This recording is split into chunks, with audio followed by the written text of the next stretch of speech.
பசங்களுக்கு half day தான் school அப்படிங்கிறதுனால என் ஹஸ்பண்டோட லஞ்ச் பாக்ஸ் மட்டும் பேக் பண்ணிட்டேன்.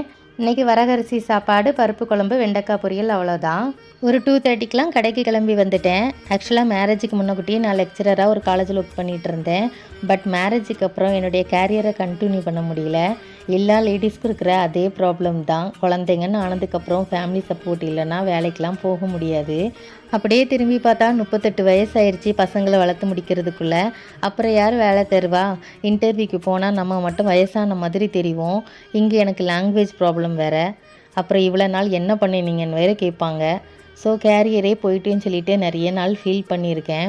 இதில் வேறு எங்கள் கூட படித்த ஃப்ரெண்ட்ஸ்லாம் கால் பண்ணி ஏன்னா நல்லா படித்த இப்போ வீட்டில் சும்மா தான் இருக்கியான்னு சொல்லிட்டு கேட்பாங்க. ரொம்ப ஃபீல் பண்ணியிருக்கேன்.